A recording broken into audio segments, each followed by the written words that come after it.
Hey everybody, what's going on? Hexlax here. Got another Master Duel video for you all. So it's Tri-Brigade Spright. It's been a minute since I've played Tri-Brigade Spright, but I wanted to come back to it this season in particular because we recently got Pitkight Earlie into Master Duel, and as a normal of all rarities, definitely not what I was expecting. I thought this card was going to be a super. I thought like maybe in some worlds it's an ultra, but as a normal, I was definitely not expecting that. But Pitkight Earlie is actually a fantastic card for specifically Tri-Brigade Spright.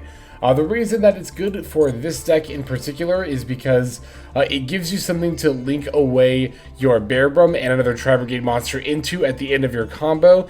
That's actually pretty relevant. A lot of the time, actually, before Earlie was out in Master Duel, you'd actually end up playing Cyframe Lambda, because it's one of the only other Link 2s that just takes 2 effect monsters that you can actually, like, summon. And it's really not that great of a thing to summon, unfortunately, because it's only very situationally useful if you just so happen to have a Gamma in your hand. But Earlie's a little bit more useful. It's still a little situational, so its effect is a when effect, not an if, so activating it, the timing of it can be a little bit tricky, but the idea is that if it's pointing to, say, like a Spright Elf, then you can potentially end up not only negating an opponent's monster's effects, but also setting its attack to 0 when you activate the Elf's effect, or really any monster that Earlie is pointing to.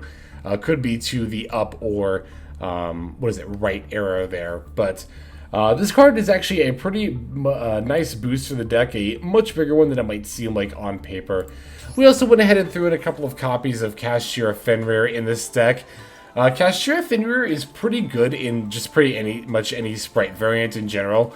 It's really nice. It's an extra body on the board, which is relevant because you can link it away with any level ranker Link 2 for something like Sprint or Elf, usually Sprint, because obviously Fenrir is going to be at the start of your plays, and a lot of the time you can use Fenrir to kind of like bait out some potential disruption from your opponent, and when that happens, it's extra nice because not only did you get an extra extender on the board, but if it's hit with something like Ash Blossom or Imperm, you've eaten that from your opponent as well, and all you're going to do is add another copy of Fenrir anyway, so in that regard, it doesn't matter if it gets negated. And also, if it doesn't get negated, you can even, this is more relevant when you're going second, but you can even keep it around on your opponent's board, or keep it around on your board, and then when your opponent activates a monster effect, banish something from their board. So, the card has a lot of uses even by itself. It's like I said all the while, Fenrir got spoiled, and when it was about to come out, that this card is going to see a lot of play as just a general use card, even outside the Kashtira archetype. And it's really going to be in decks that can use the Fenrir as a material for something. We've seen that in Punks, where as a level 7 monster, it can be used to synchro with, and again, with Sprights, it can be used with any level ranker Link 2 to make something like Sprint or Elf, or even just with anything to make like IP Masquerena or Pitkight Earlie or something like that. So this deck can be very tricky to play, and you are going to see me misplay during these games coming up. I'm just gonna throw that out there right now. I do not play this deck optimally because this is a very tricky deck to play optimally.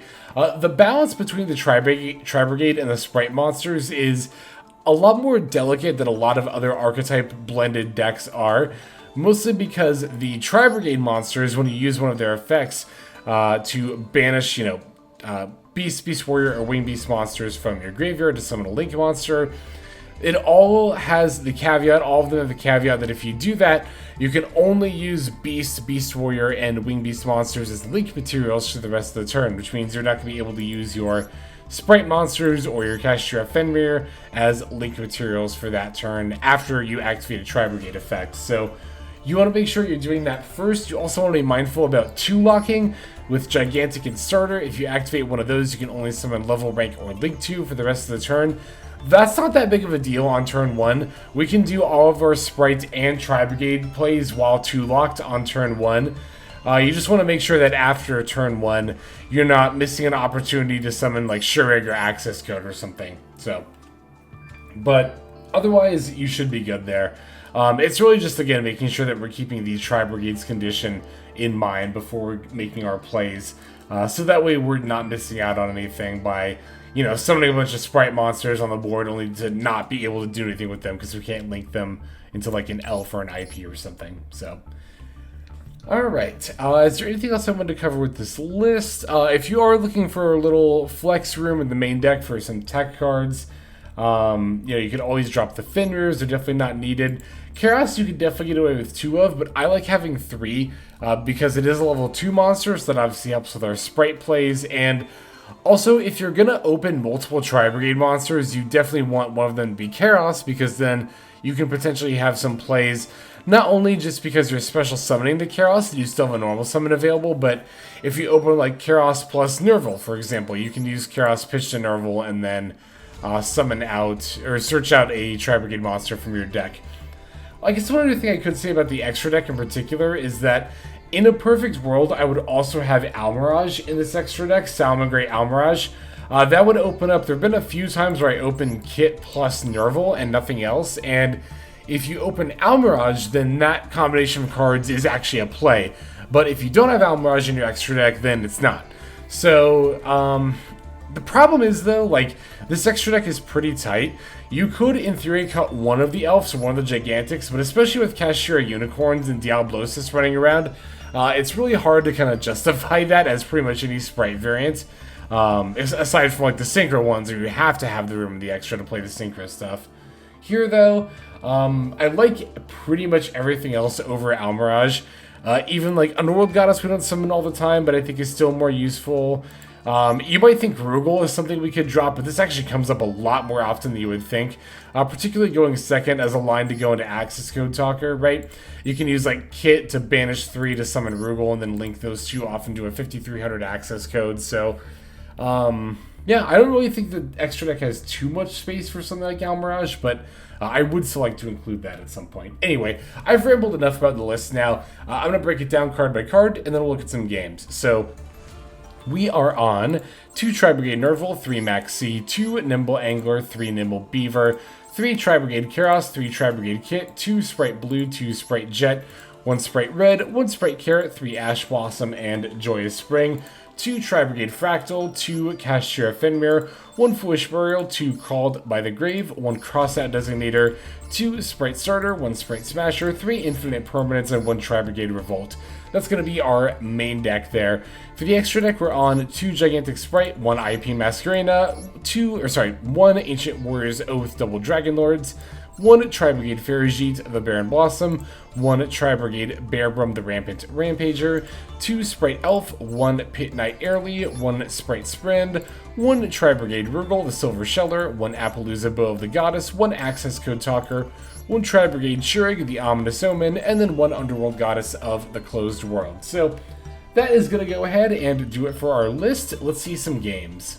Okay, our first opponent is going to be on Zombies. This is, I think, my first deck profile playing actually in Master 1 since I hit it earlier this season. So definitely going to see some more interesting variety of decks here because, of course, we're in Master 1 and people just kind of tend to play whatever. So I'm going to start with the Kerass sending the Nervall. Hey, we actually have win rates for the Tri-Brigade cards, and 53% is a lot better than I thought it was going to be. I thought they'd be closer to like 50 or 51%, but that's cool. All right, so it seems like Tri-Brigade is a pretty solid strategy here. Excuse me. Going to link off into the Sprint and chain block that with the Kitt. Going to, of course, summon a couple of Beavers off of the Nimble Angler there. And then overlay the 2 into the Gigantic Spright. Basically what I'm doing here is I'm doing my Spright line, and then at the end of it, I'm going to use Spright Elf to bring back Tri-Brigade Kitt, and then I'm going to do Tri-Brigade plays. Again, I want to be doing the Spright stuff first, because once we activate one of the Tri-Brigade monsters' effects in order to, in order to summon a Link monster by banishing stuff out of the graveyard, then we are unable to use Spright monsters as linked materials. Also, I want to point something out. Monster placement so super duper matters for this deck. It's one of the reasons actually that comboing with this deck can be kind of difficult. And we're going to see here in a moment that I actually misplayed by putting the Spright Red in this zone in particular. If I was planning on keeping the Spright Red around, I should have put it in either this zone or this zone. You want to put your Spright Elf in the right extra monster zone when you're comboing with Tri-Spright, because both Ferrijit and Bearbrumm have, where are they? Here they are. They have left pointing arrows. So we want to be summoning them to the middle zone to point into this one. And this is why I misplayed by putting red here. I should have put red here and Gigantic here, because Gigantic I was planning on linking off for the IP anyway, so it didn't ultimately matter where it was. But again, I could have also put red here, just really wanted to leave this zone open to put another link monster in. That is going to come up here in a moment. But before we go to Tri-Brigade plays, like I said, we have the Masquerena, the Elf, and the Red set up. So now we get to use Elf to bring back Tri-Brigade Kitt. Kitt's effect is going to activate, banishing 2 of our Beast Warrior Wing Beasts from grave for the Ferrijit. Ferrijit's going to summon the Kerass from my hand here. And then I'm going to link off the Kitt and the Ferrijit into Bearbrumm. It is important that you actually link summon either the Bearbrumm or the Ferrijit. I usually do the Bearbrumm, but depending on the combo, you want to do one or the other. Because in that case, you get to use Revolt to bring it back. If you summoned a Link monster off of a Tri-Brigade monster's effect, you cannot bring it back off of Revolt, because you can only bring back Link monsters from the graveyard that were properly Link summoned. So if you want to make sure you're properly Link summoning one of the Link 2s, that way you can use Revolt into Shurug, even if you only have 3 main monster zones open. Again, a lot to consider when you're comboing with this deck, which does make it one of the more difficult combo decks I've played in quite a while. Alright, so now we're going to link off the Kerass and the Bearbrumm for the Pitkight Earlie. And had I not misplayed, I could have actually used Kerass's effect to summon the Ancient Warrior's Oath Double Dragon Lords and put it in this zone that Spright Red is in. So that's what the misplay cost me. It cost me the Ancient Warrior's Oath Double Dragon Lords on the board, which, given everything else that we're going to set up, isn't like a huge deal, but it is a really good piece of disruption. I mean, that's a free bounce right there that we're missing out on just because we misplayed. So again, zone placement matters a lot in this deck. Make sure that you are paying attention to what zones you're putting your monsters in. Alright, finally we're going to use Bearbrumm to add Revolt, set it with the Crossout Designator, and then pass over to our opponent. So, good stuff. Opponent is going to start with a Lightning Storm that threatens to wipe out all of our Link monsters. And in this case, you know, it's why it didn't super duper matter that we didn't summon the Double Dragon Lords, because what we're going to end up missing out on here is basically 800 attack points on Apollusa, which is what I'm going to go for with this IP Masquerena. But I wanted to make sure that I activated Spright Elf's effect as well to get a free body on the board with that. Elf is going to bring back Jet in defense mode, of course, and because we summoned Apollusa with IP Masquerena, it can't be destroyed by card effects. So Jet will add Starter for follow-up on the next turn. You might have noticed that I allowed the Unizombie effect to resolve here. That's because I noticed when my opponent summoned and then activated the effect that they were using the discard effect. So I wanted to see what they discarded before I just went ahead and negated stuff. The card my opponent ended up discarding was Destrudo, the Lost Dragon's Fissure. Now, I figured between the Unizombie still being able to send a zombie from the deck to the graveyard, as well as Destrudo being able to summon itself from the graveyard if my opponent specifically has a monster on the field, I decided that now was a good time to activate Revolt. And again, this is why I properly link summoned the Bearbrumm, because as you can see, I'm still able to Revolt for Shurug with only 3 zones open. Had I not done that, I would have had to summon Shurug by using 4 monsters, and I would have needed 4 zones open. So, again, a lot to consider, but it is all very important. Okay, so here is Shurug is being summoned and activating, as well as Nervall and Kitt as well. Going to be chain blocking the Shurug, then the Nervall effects, because I definitely care the least about Kitt's effect. Nervall's going to add another Kitt for potential plays next turn, and Shurug can banish Unizombie, and that's going to ultimately end my opponent's turn. Because they've used their normal summon, they can't use Destrudo from the graveyard because they don't control any monsters, so on and so forth. So from here, I'm just going to go ahead and set up for an Accesscode Talker, and make sure I have enough attack points on board to finish my opponent off. We even get to chain block the Kitt effect under the access code, and access code can't be responded to, so in turn the Kitt can't be responded to either. But none of this super matters at this point. You might be thinking that I'm DMing here, but I'm not. I think this is important to set stuff up like this because you never know what kind of card effects your opponent could have in hand. I don't know. Maybe they're playing Battle Fader. You literally never know. So, like, I think it's better to be safe than sorry. I just wanted to make sure I had far more than enough damage on board, as well as the Carrot and Red for monster and spell trap negation, so that no surprise cards would stop me from ending the game this turn, which they didn't. So, good stuff. We have a few more games to check out, though, so let's go ahead and go straight into the next one here. Alright, this next duel is going to be up against Tearlaments, and specifically, if I recall correctly, we're going to be going second against Tearlaments. So, always nice to show a bit of a, I guess, underdog is what I'm looking for, a game here where we're playing against, you know, the big bad meta deck, although we did open Maxx, so it's like, how much of an underdog are we, really? Although, to be fair, Tearlament is one of the best decks to play under Maxx with, so. Opponent's going to set up a Rhino Heart here. They did also have the Murley that they milled off of the Scream. Looks like they're keeping the Rhino Heart on the field and summoning Kiklos with their graveyard stuff. Makes sense. Kiklos just going to grab Soliak, the usual line when the Tearlament deck gets Maxx. Setting Soliak and another card before passing over to me. So, I'm going to start off with the Fenrir in hand. Opponent's going to use Scream, but I'm going to use the Ash Blossom on it.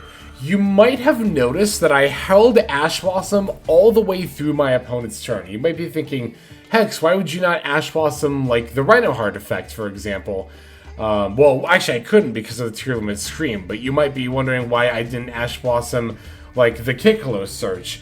It's because I actually don't think that's a great hit for Ash Blossom. Like, Ash Blossom is a pretty nuanced card to use against Tearlaments specifically.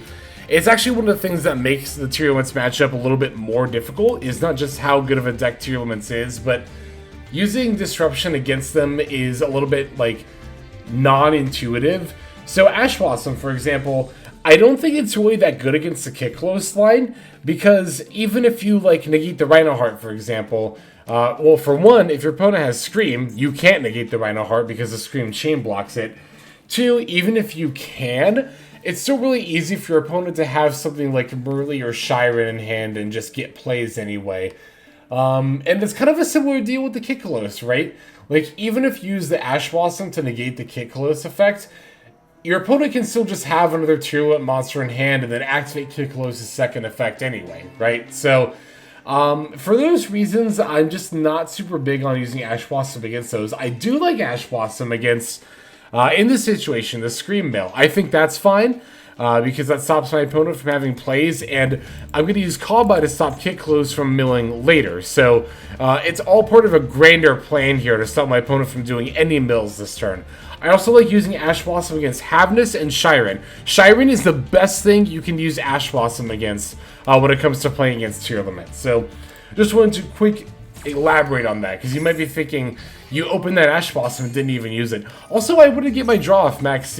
Like, if I want to use Maxx, I want to make sure that I'm not just, like, you know, minusing myself by stopping the special summon that I was going to get a draw off of anyway, so.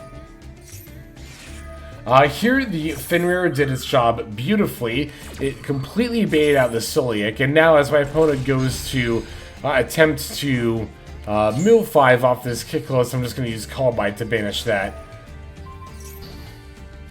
And then, yeah, as soon as I normal summon this Nimble Beaver, my opponent just concedes, which makes a lot of sense because they are pretty much out of plays at this point. Plus, again, Wordmaster won, so people tend to concede a little bit more freely, but the game was ultimately lost for them at this point anyway. Once Nimble Beaver resolved to add Nimble Angler, I would have specialed the Carrot, and then from there we can go into like Sprint and or Gigantic. We just have plays for days, and our opponent has already used up pretty much all the disruption it seems like they had access to for this turn here. So that's going to do it for that game. We do still, of course, have a couple more to see. Let's go straight into the next one.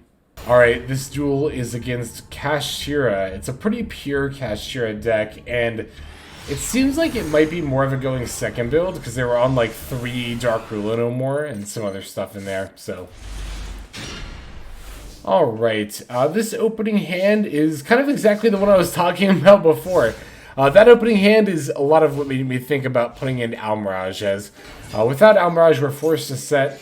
oh, it's against Mutant Kashtira. I forgot they had the Mutant engine in here. I'm so sorry. It's actually more of a Mutant deck than a Kashtira deck. I just saw the Kashtira cards at a glance and thought, oh, it's Kashtira. But no. I do want to elaborate on that, so... Alright, here is the... Actually, I think I looked at the wrong game earlier, now that I'm thinking about it. So yeah, Mutants. Mutants are what we're playing against here. So, they're going to end up popping my Nervall here, but that's totally fine. Because now I get to just search up the Fraktall. And the nice thing about playing against Mutant in particular is that they're not the most, like, explosive deck in the world when it comes to their plays. Basically, one of the main things they go into is their boss monster synthesis, which has on Fusion Summon a targeted destruction, and it can also make itself immune to whatever type of effect you activate, monster, spell, or trap as well. So, at only 2,500 attack points, I don't find that particularly concerning at any rate. So, looks like they are fusing for yet another synthesis here. That is actually pretty annoying, as it will allow them to destroy my Ferrijit and stop me from making plays here. Ferrijit's going to allow me to draw a card, but unfortunately the Nimble Angler is not exactly what I'm looking for here, so... Alright, here's the field spell, Mutant Evolution Lab. Can allow them to cycle back the Beast for another draw here. Synthesis will battle over the Kitt. That allows me to send the Nervall to grave, and then in turn add another Tri-Brigade monster. I'm going to get Kerass here in case I top deck a Spright monster. I want to have a level 2 in hand. Alright, draw for turn. Not a Spright monster, it's a call by, but Kerass by itself is still enough to get some amount of plays in here. I'm going to go ahead and get the Bearbrumm, but because I've already used the Revolt, I'm just going to use it as an overlay material for the Revolts right there to summon the Gigantic Spright. Now, because I've used a Tri-Brigade effect, I'm not actually able to link any of these Spright monsters, but, you know, if nothing else, I can still Gigantic for Blue, Jet, and then Starter for the Red. I should have actually jetted for Smashers here. I think while I was playing this duel, I misplayed because I thought I was able to link summon using the Sprites, but again... Not able to because of the Tri-Brigade effect. But it's not that big of a deal. Again, all the Mutant deck has here is the Synthesis and really nothing else. So, because I have two Ash Blossoms, I'm just going to normal summon one of them and then link it off for the Sprint here. The Sprint will allow me to send the Angler. Angler F will try to activate for a couple of Nimble Beavers, but the opponent has a call by here. So, no lethal on this turn, but we still have enough of a board presence to definitely threaten our opponent here. What I'm actually going to do, this is going to look really weird, but I want to play around this back row just in case it's something. I don't know what it could be, but I was a little bit anxious about it, so I figured I'd use Gigantic for Carrot, and then I'd overlay my Sprint and Blue for the other Gigantic, so I'd still have one at 3,200 attack to battle over the Synthesis, but... I don't know why I was suddenly afraid of Mirror Force here, but I guess I figured I didn't have lethal anyway, and it did actually end up being an evenly, so I am pretty glad that I got the Carrot here. All things considered. Although, to be fair, I would have been able to keep 2 cards, and probably wouldn't have been a huge deal. Main phase 2, I will go ahead and link off for the Elf, and use Elf to bring back Red. I value Monster Effect negation against my opponent's top deck a little bit more than Spell Trap negation, plus it probably won't be too hard for me to just summon Carrot anyway during my opponent's turn. As I go to end their main phase, I'm going to use Elf. Opponent's going to respond with Siphon Gear Gamma, but I'm just going to use Red to sack off the Elf to negate and destroy the Gamma. That way it will not be a problem on my turn coming up here. And the Elf effect will still resolve.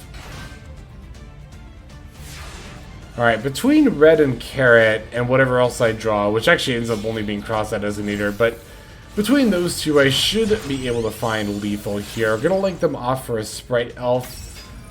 Elf F will bring back the Blue. Blue's going to go ahead and grab Jet. Going to special Jet, but that's not quite enough, and I think I'm out of Spright monsters to get off starters, so we'll just roll some of the Ash Blossom and link it off with the Blue for Pitkight Earlie. That's just to push me over barely enough damage to actually finish off my opponent on this turn. So, very nice. There's that game against Mutant, and let's go ahead and take a look at our last duel here. So it turns out I just clicked the wrong game earlier. This is the duel against Kashtira. It's Runic Kashtira, to be specific. Gonna be taking the second turn here, but we open Maxx and Ash Blossom, so definitely cannot complain too much. Firing off Maxx during the draw phase to play into triple attack and Kashtira monsters better, and sure enough, here is a Kashtira monster. Fenrir is gonna add the Rise Heart, and Slumber gives them away as particularly the Runic variant here. So I managed to top deck an Imperm, which is nice because I definitely wanted to save the Ash Blossom anyway in case my opponent got to Fountain or another card like it later. So we get to use the Imperm to make sure that this Hugin is not adding anything. Opponent's going to Tribute Summon Unicorn. I'm going to negate the effect of Unicorn with Ash Blossom here. The main reason I wanted to do that was because I didn't want them to get Birth and then just bring back the Fenrir that was in the graveyard anyway. Also, I know they have Rise Heart in hand, and I don't want them to be able to set up Diablosis plus Shangri-Ira here. So, the Unicorn on the field, while I activate Ash Blossom, will mean they get to look at my extra deck and take out a card. But when I'm playing a deck like this, I'm not concerned about that at all. Like, for starters, I have 2 of each Elf and Gigantic in here, so my main plays are not going to get disrupted, period. And from there, it's like, what do you really take against a deck like this? Like, yeah, they can take Shurig, which cuts off a good deal of my Tri-Brigade plays, but that's fine. I can just do Spright plays anyway, or I can even still do Tri-Brigade plays and go into Accesscode anyway. They could take Accesscode, but I can OTK pretty easily without it, so it's not that big of a deal. My opponent ends up hitting the Ferrijit, if I recall correctly, which is definitely not a bad hit at all. That does make my combos with the Tri-Brigade stuff a little bit more difficult to do, but especially going second, it's really not that big of a deal. Alright, opponent's got a Maxx for the Nimble Beaver that I'm normal summoning here, but I have a Crossout Designator, and my opponent has a Surrender button to meet that Crossout Designator. Again, when you're in Master 1, it often just takes a Nimble Beaver normal summon resolving to get your opponent to concede there. So, that's going to do it for our games with this deck. Thank you all very much for watching. Let's go ahead and move now to our outro. Alright everybody, thank you so much for watching all the way to the very end of the video like this. That means a whole lot to me. Not just personally, but it's also a great way of supporting the channel as well. If you're interested in supporting the channel in other means, you can of course feel free to comment and or subscribe right here on YouTube. I'm always looking to the comments section. You guys leave some pretty awesome feedback as far as like constructive criticism goes when it comes to deck building, gameplay, channel content, all that stuff. So feel free to leave your opinion down there. I will be sure to take a look at that there. And then subscribing is going to be the best way to get notifications of when these videos drop. That does happen every day, by the way, so if you're looking for daily Master Duel content, you've come to the right place. And there are more places where you can get some daily Master Duel content. If you check out the description below, follow the top link over to my Patreon page. There for just $5 a month, which is as much as you pay for a booster pack. You'll find a lot more value than a pack full of filler over there. We've got some previews for content upcoming here on the channel. We've got some exclusive games that are only posted over on Patreon over there.